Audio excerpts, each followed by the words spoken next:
Asylum seekers fleeing violence in Cameroon find themselves bogged down in Tijuana. They staged an effective protest this week claiming corruption by Mexican officials. Southwestern College in Chula Vista has endured multiple scandals.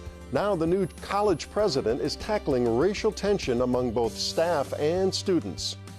And it's Pride Weekend in San Diego. How the spirit of the Stonewall riots are being celebrated locally 50 years later.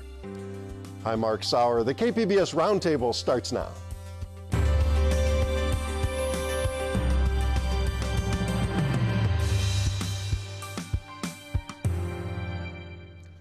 Welcome to our discussion of the week's top stories. I'm Mark Sauer, and joining me at the KPBS Roundtable today, education reporter Kristen Takeda of the Union Tribune, reporter Max Rivlin-Nadler of KPBS News, and reporter John Carroll, also of KPBS News.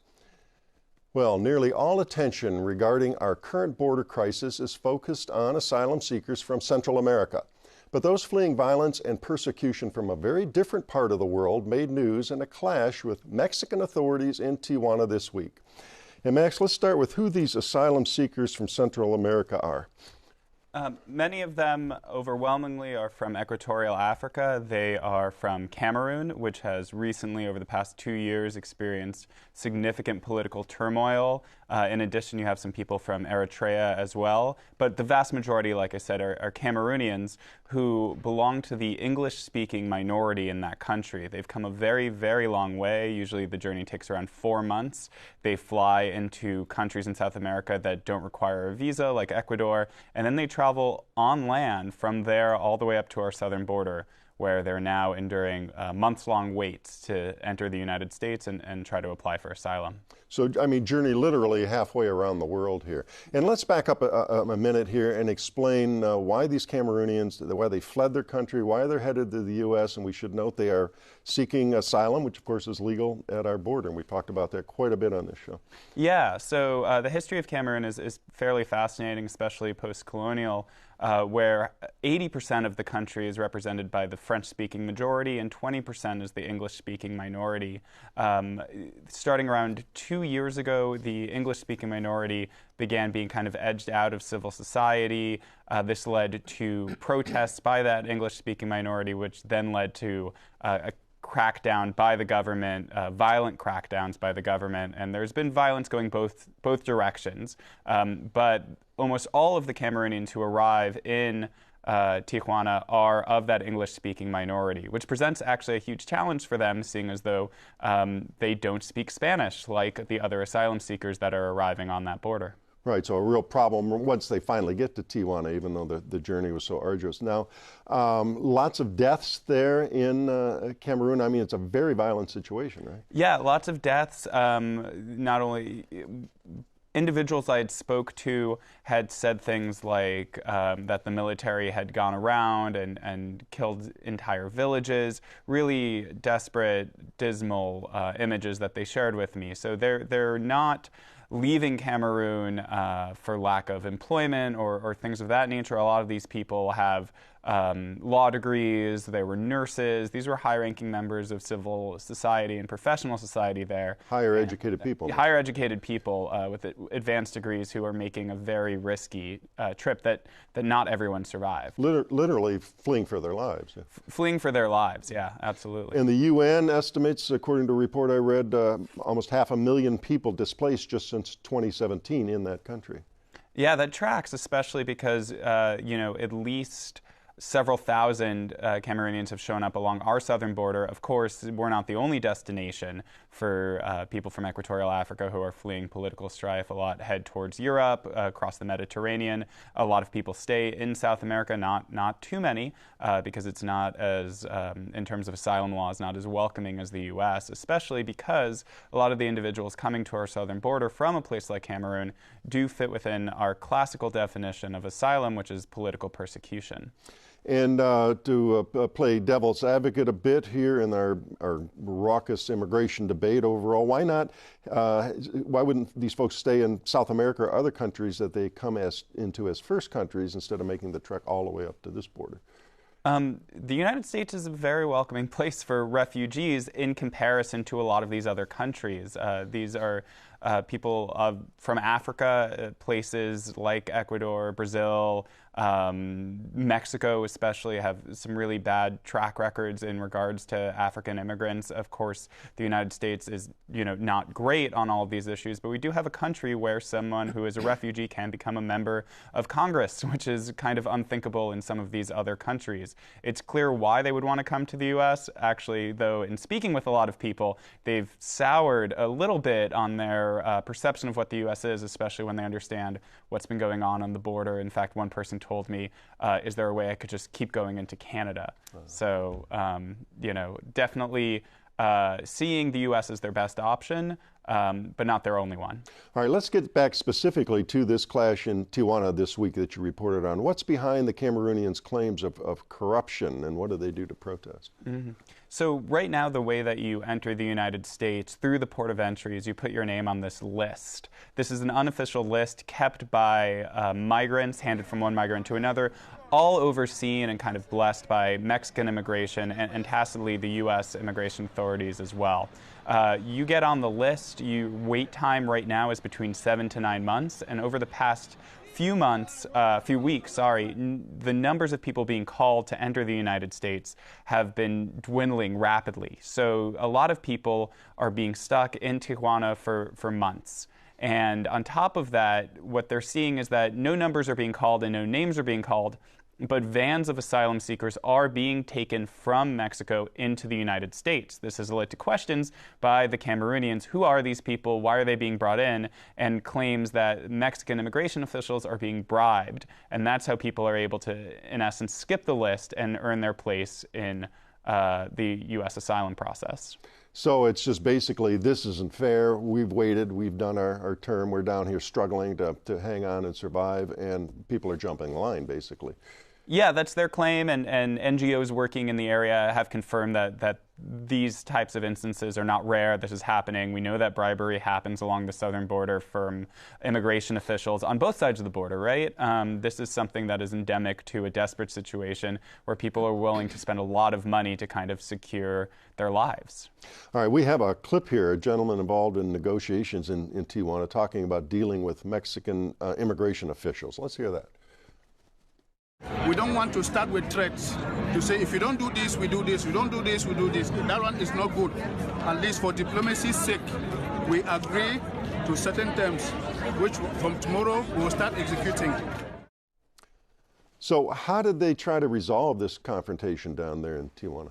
Right, so the asylum seekers had blocked the carport that brought the migrants into the United States. Just physically sat down and blocked it. Yeah. And this was, I spoke with a few of them, and they said, listen, this type of kind of protest is not rare for us. We've come from a political struggle. We understand that sometimes to get what you need and what you want and to be heard, you need to put your body on the line.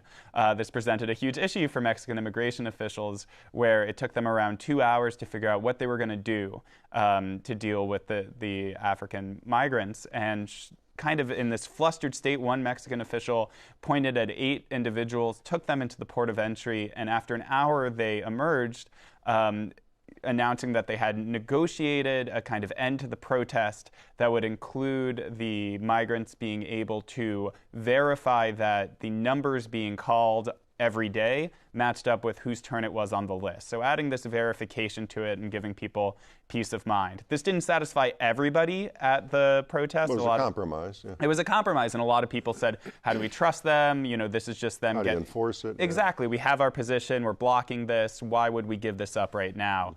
So classic political strategy and protest strategy kind of playing out in plain view. And this individual was saying, one of the negotiators, he was saying that basically we don't want this to become a daily occurrence. We don't want this to continue escalating because we know possibly where that leads. We don't want it to be a threat. What we want this to be is an ongoing conversation.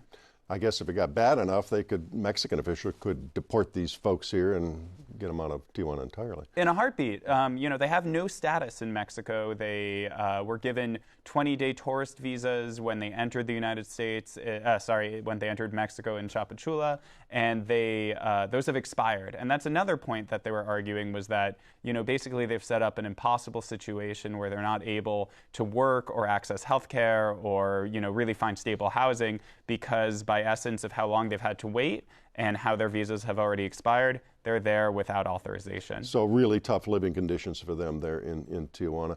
We're about out of time on this segment, but how likely they might get to San Diego and actually have an asylum hearing? So right now, I reported out another story this week that the wait list is right now at the longest that it's ever been. And this has to do with capacity issues at the port of entry. It's unclear exactly what the backup is. We do know that people who are being returned to Mexico as part of the brand new Migrant Protection Protocols policy, which returns people to wait their asylum case in Mexico, they're being held for days or weeks at a time at the port of entry. It's unclear why. But this is backing things up majorly, and it's unclear whether this might be a tactic by the current administration to deny people access to the United States. But it's definitely slowing things down. If these people are going to enter the United States, they're still going to have to wait a few months. All right. Well, we'll watch for more reporting on this. It's certainly a fluid situation there. We're going to move on.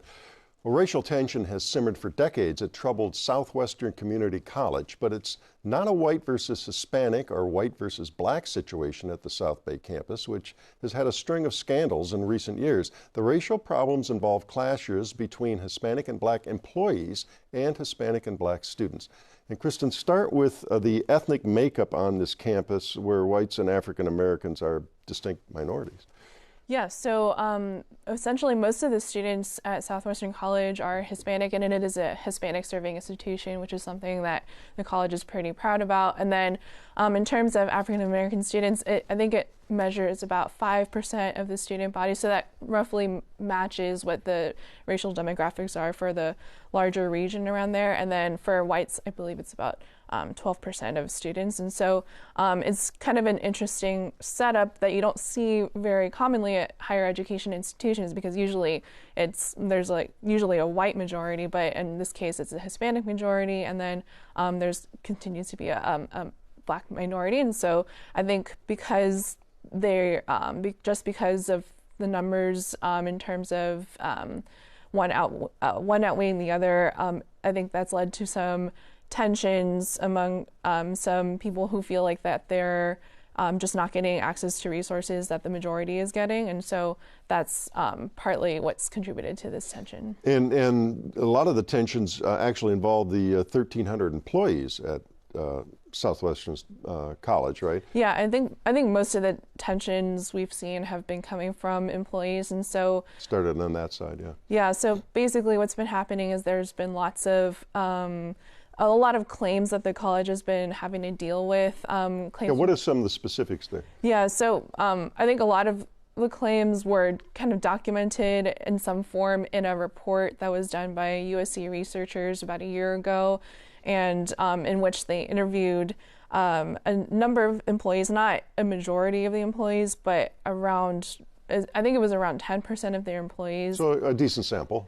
Yeah, it was a sample. And I think there was some controversy as to not thinking that wasn't enough of a sample size to be like a credible study of the college, but that's kind of an additional issue. But in the people they did interview, they did find that a lot of specifically African American classified employees had endured a number of discriminatory incidents, whether it was being called the N-word or being passed up for promotions by people who had similar, even though they had similar qualifications. And so there was a lot of, and then some of the allegations were pretty graphic or pretty intense. And so that's what led the USC researchers, the writers, to believe that Southwestern had a very, they called it toxic campus climate. One of the worst they'd seen in looking at that's what they claimed, and so, but that was based off of those interviews, and so that I think even though there was some controversy as to whether how credible the report or thorough the report was, the college's leaders have still really kind of taken on that report, and they haven't been shying away from talking about race like other leaders might, but they've been trying to kind of tackle this issue Well, that was a next question I had. The leadership, relatively new there. What about the president of the college and how's she dealing with these problems? What does she say? Yeah, so the superintendent and president is Kindred Murillo. She joined about 2.5 years ago, and so she's still relatively new. But I think one of the things that was actually mentioned in that USC report is that a lot of people believe she has been very open and very committed to addressing all these issues. And so I think a big focus she's done is going to look at human resources, because a lot of these issues came from employee claims, and the college has been having to actually pay out a lot of money to settle these claims. Yeah, and what was to the total cost? They're getting us to 7 figures there, aren't we? Yeah, it was to at least 6 figures. I think it was about 800. It was several $100,000 a year to investigate all these claims, and the college has promised to investigate any claim within 72 hours, and so they're trying to tackle that issue. But the president has been focusing on fixing HR. So whether that's putting in basic systems like accounting for who exactly they're employing and how much they're paying them. And then also a lot of it has been about hiring more diverse staff, increasing those numbers. And so it's kind of interesting. They're really honing in and laser focusing on diversity. So they're tracking the diversity of every hiring committee, and they won't even let a hiring continue if it's not diverse enough. And then they're also tracking the diversity of every candidate pool and who gets to the next level. And so that has led to some increases in diversity when it comes to Hispanic employees. It hasn't increased it much for African American employees yet, but that's based on 2 years of data. So they still have more years to go, I guess. And the racial tensions, as we noted, are spilling over into the student body. What happened recently involving Hispanic and Black students there? So recently, the students were about to have their annual student government election in May, but what happened was it was canceled by the president because of a number of issues that came up. A lot of the and it was interesting because there were 2 slates of candidates, and then one was predominantly African American and one was predominantly Hispanic, and then it's kind of hard to track everything that happened because there was a lot, but I'm sure social media was involved. Yeah, it was involved, and there was a lot of kind of he said, she said going on. But basically, one of the major incidents to happen was there is this Instagram post that kind of nobody knows exactly who was responsible for this post, but it was very, it was kind of, a lot of people said it was trying to incite dissension, and it led to debate as to whether the African American slate was being kind of framed for racial discrimination against Hispanics, and so it was very that and then a contentious election-related meeting that happened just kind of led the superintendent to shut the election down. Yeah, so that was very unusual, but they believed it was necessary as they investigate. We're out of time in this segment. We'll look for your reporting going forward. It sounds like a lot of work to be done out there and problems to resolve. We are going to move on. This weekend brings the annual Pride Festival to San Diego. The event has grown to one of the largest in the United States, with nearly 200,000 people expected to celebrate HGBTQ community. And 2019's Pride Festival brings extra significance because this is the 50th anniversary of the Stonewall riots in New York that launched the modern gay rights movement. So, John, let's start with the famous riots there, the Greenwich Village establishment.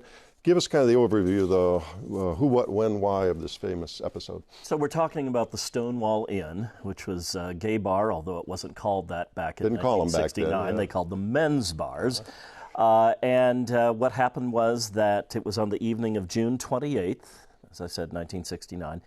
And it was an evening where this gentleman that I spoke with, I know we'll get more into that in a second, said that the patrons, primarily drag queens in the establishment, but all of them together, had just had enough.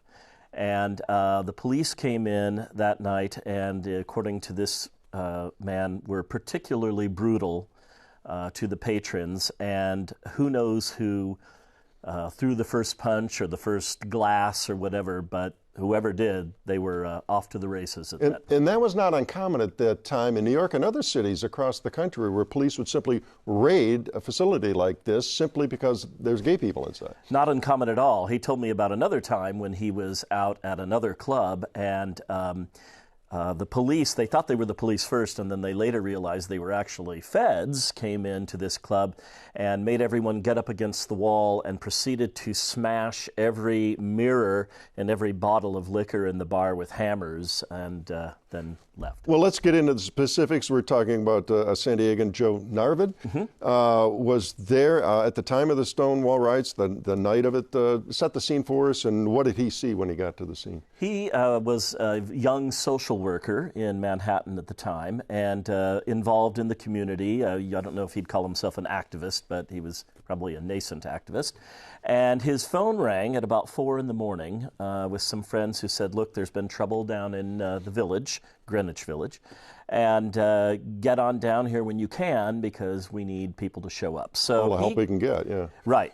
He got down there at about 7 the following morning, that Saturday morning, and he says when he was approaching the scene, he knew that this was not your ordinary, disruption, that it was serious because there was a New York police car that was on fire right across from the bar, and people were gathering and chanting, and it was quite the raucous scene, apparently, even that many hours later. And it went on for several days, right? It did. It extended through July 1st. And, there's a lot of times we in the media say it launched the modern gay rights movement.